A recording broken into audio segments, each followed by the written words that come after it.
since we took our first adventure with the Goonies. In celebration of this iconic film, 22 Vision caught up with Chunk, Data, Brand, Andy, Steph, Mouth, and Mikey.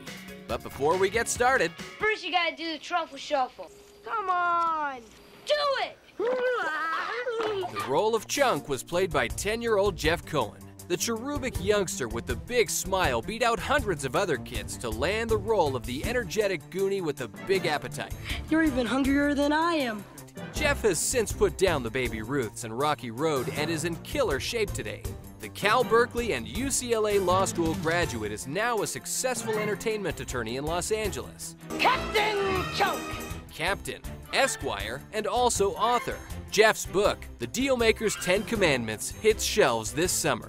I got it! I don't got it. After landing his role in the Goonies, Jeff came down with the Chicken Pox. In fear of being fired, he successfully hid his condition from the cast and crew. You idiot! However, if you look closely during the truffle shuffle scene, you can clearly see the spots on his stomach.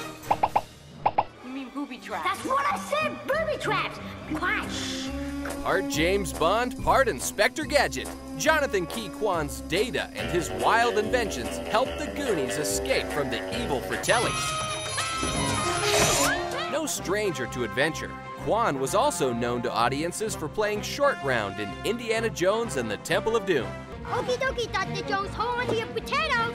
After earning his film degree from USC, Jonathan now works behind the scenes as an editor, Foley artist, and producer. With a martial arts background, Jonathan has also worked on numerous films as a stunt choreographer. In his acting debut, Josh Brolin played Brandon Walsh. No, not that Brandon Walsh. This Brandon Walsh. The oldest of the group, Brand was on board for the adventure, even if his focus wasn't at 100%. Shame, shame! Know your name. Since the Goonies, Josh has established himself as one of Hollywood's most respected leading actors, with memorable performances in No Country for Old Men and Milk, for which he received an Academy Award nomination. Great.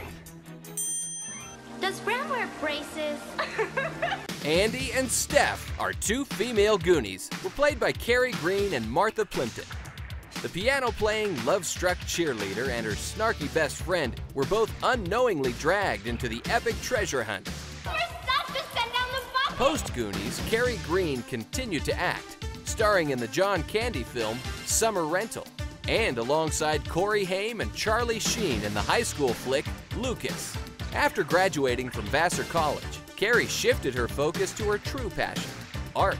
Today, the beautiful artist resides in New York with her family, and we're told she sometimes still plays a little piano on occasion. I hit the wrong note. I'm not Liberace, you know. After her Goonie adventure, Martha Plimpton shined in the popular films Parenthood and Running on Empty.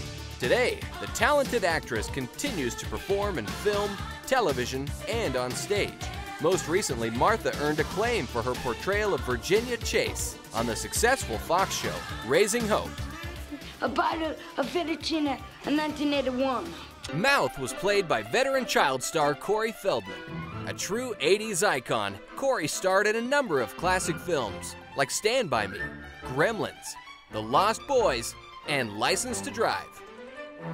Today, the eccentric actor resides in Los Angeles at his home he calls the Feld Mansion with his many girlfriends, aka Corey's Angels. While continuing to be a presence in pop culture, Corey is also pursuing a music career as a solo artist. Shut up, Mel. Shut up, Mel. That brings us to the leader of the group, Mikey, played by then newcomer Sean Astin. Being the oldest son of Patty Duke and John Astin, Sean was no stranger to the entertainment world. After his breakout role in the Goonies, Sean has continued to act steadily for the past 3 decades. Memorable turns include the title role in the classic sports film Rudy and Samwise Gamgee in the Lord of the Rings trilogy. But to us, Sean will always be the young boy who outsmarted One-Eyed Willie. I made it, I beat you. Speaking of which, ever wonder what happened to One-Eyed Willie? The prop skeleton, that is. Well, after filming Wrapped, director Richard Donner decided to keep Willie's head as a souvenir. 30 years later, this piece of cinematic history resides on the desk in Donner's Beverly Hills office. So, there you have it. 30 years later, and the Goonies have all grown up into fine adults. But the big question is, will there ever be a sequel? Or should we finally let that rumor die? Goonies never say die! And hey, visit 22vision.com to catch up with the cast from other classic films and TV shows.